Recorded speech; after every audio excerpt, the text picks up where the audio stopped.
Well, hello everyone. This is Dr. Eileen, and this is another Daily Dose of Medicine Walk. And for those of you who are listening in on Blog Talk Radio, this is Healing House Radio.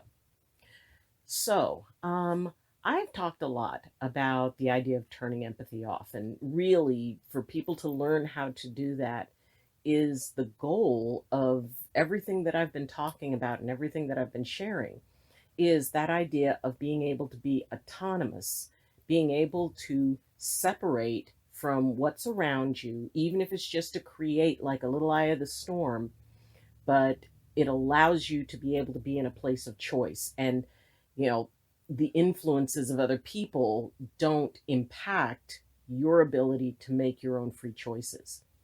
It occurred to me that I never really talked about what that feels like. So I wanted to touch on that today.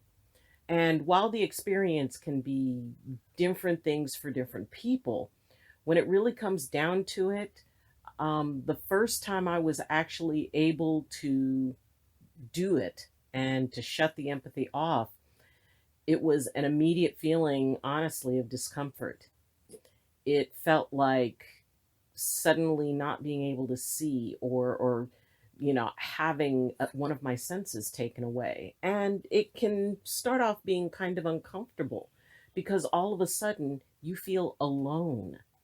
And for people who've been empathic their whole lives, who have always had that involvement with other people's energies, when it shuts off, you honestly feel alone. And it was the first time that I ever felt I was truly alone. And, after the first time I succeeded in doing it, I actually avoided it for a while because I wasn't sure how I felt about being alone. And as I thought about it, I realized that being alone meant just dealing with me, and I hadn't just dealt with me before. So, I went back again and, I was able to catch on to it and I was able to hold that. And I intentionally just sat with that feeling of being alone. And after a while, that feeling of being cut off was replaced by curiosity.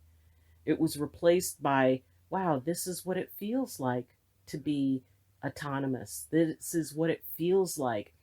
In some ways, it was sort of like, jumping into water over your head. And that feeling where all of a sudden everything sort of is muffled around you.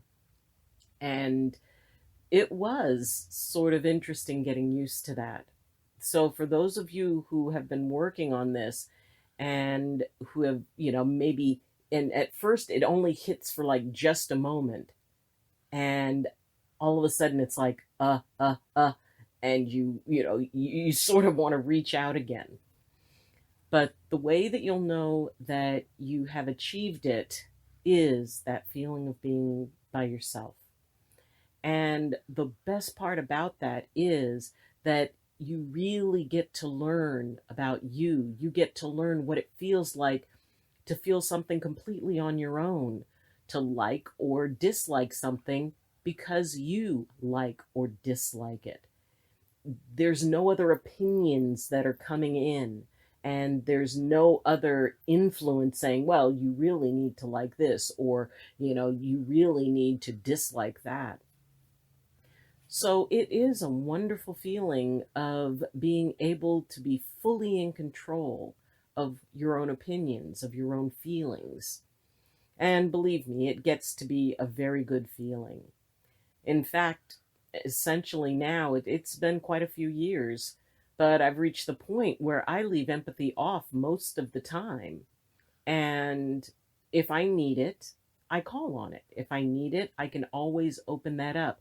And that's the other thing that, when I've talked to people who have, we've been able to work together and work on reaching that point of, okay, you're on your own. You can be separate. Often, they'll kind of, they'll go through that phase of, it being uncomfortable. But then once it gets good to them, in most cases, they'll tell me that they really never knew what they liked or, what they wanted or what they felt about something by themselves. So it's really good to work to reach that point.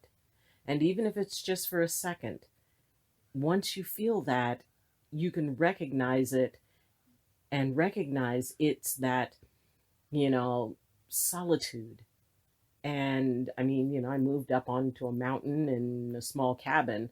And the thing is that, there are other cabins around me, there are other neighbors, but we don't interact very often. So I do spend most of my time solitary, and being able to engage my empathy just being surrounded by nature, being, sitting next to the river, or, leaning up against a tree. And that way, when I do engage my empathy, it is that much more intense. It is that much more of a deeper connection. And if I'm interacting with people, I am able to engage it to whatever degree that I feel I want to engage it. And if I don't need to. And that's really the coolest thing about the entire process, is that you can utilize it when you need to, if you need to. And as I said, I spend most of my time with it off because I don't really need it on unless I choose for it to be on. So it really is something that I want to be able to get across to empaths. First, your empathy can be brought under your conscious control. You can choose how you use it, when you use it, or if it's necessary at all. Or you can be able to tap in with the precision of a surgical instrument and be able to just be very specific in how you use it. So I just wanted to share that, because sometimes when people do have that experience, it's not always a real comfortable experience to start off with. But trust me, it gets better. That separation, and especially if it's always been on, sometimes it's nice to be alone.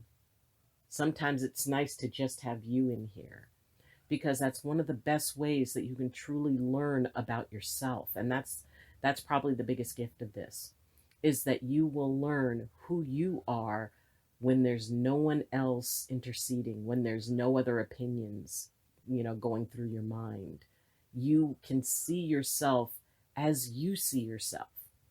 And if there's somebody who, maybe thinks disparaging things about you, or, wants to kind of take away your self-image, to be completely without their thoughts, to be able to cut their thoughts and emotions out of the equation totally.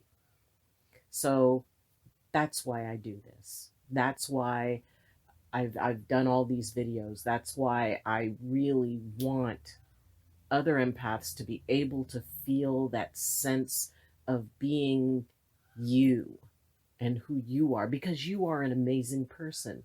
You are a completely unique individual, and there's some very cool things about you. You don't need anybody else within your energetic field, within your thoughts, to add their opinions. You are awesome on your own. So keep working at it. Just keep at it. I promise you, it is worth all of the work. It is worth going through that little uncomfortable part at first, because this is you on your own, autonomous and free. So thank you for joining me. And if you have any questions, comments, or concerns, then please check out, you can reach me on Facebook through my group Medicine Walk with Dr. Eileen. You can follow me on Twitter. You can reach me through my email address that's in the description. And you can also leave a comment. Those of you who are listening in on Blog Talk Radio can leave a comment there. And I also encourage those of you who are listening there to check out the YouTube page, and the link is in the description. And if you like this video, then you can click like. If you like what we're doing and, like the way that things are going, and you find value in it, please consider subscribing. That would be awesome, and it would really help out the channel. So, again, thank you for joining me. And as always, I wish you balance and I wish you blessings from my heart to yours. Love you, and see you next time. Bye.